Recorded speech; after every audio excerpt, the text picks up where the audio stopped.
السلام علیکم ورحمۃ اللہ وبرکاتہ۔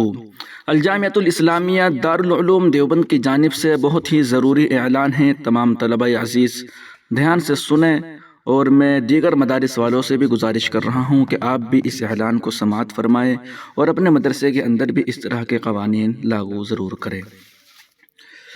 مدرسہ ثانویہ دارالعلوم دیوبند میں انشاءاللہ العزیز تعلیم کا آغاز 26 شوال المکرم سن 1445 ہجری مطابق 6 مئی 2024 عیسوی دوشنبہ سے ہوگا۔ طلبہ عزیز تعلیم شروع ہونے سے پہلے اپنی اپنی وضاقتہ کی جانچ کرا لے، تاخیر ہرگز نہ کرے۔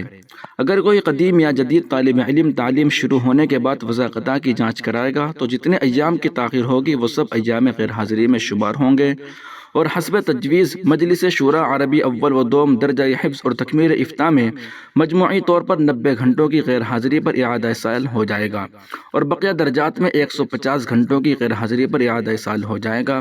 البتہ تکمیلات و شعبہ جات میں اعادہ سائل نہیں ہوگا بلکہ نام خارج کر دیا جائے گا۔ اس لیے طلبہ عزیز روز اول سے ہی نہایت پابندی کے ساتھ اسباق میں حاضر ہوں۔ نوٹ: جس طالب علم کی پورے سال کوئی غیر حاضری نہیں ہوگی اس کو من جانب دارالعلوم دیوبند علاوہ کتب بشکل نقد رقم غنا قدر انعام سے نوازا جائے گا اور توصیفی سند بھی عنایت کی جائے گی۔ یہ اعلان ہے دارالعلوم دیوبند کے ناظم تعلیمات حضرت مولانا حسین احمد صاحب ہریدواری کی جانب سے۔ ناظرین و سامعین، تمام تازہ ترین اپڈیٹ حاصل کرنے کے لیے ابھی ویڈیو کے نیچے سبسکرائب والے بٹن پر کلک کر کے اس چینل کو سبسکرائب ضرور کر لیجیے گا۔ اس چینل کے اندر آپ کو تمام اپڈیٹس بر وقت ملا کرے گی انشاءاللہ۔ السلام علیکم ورحمۃ اللہ وبرکاتہ۔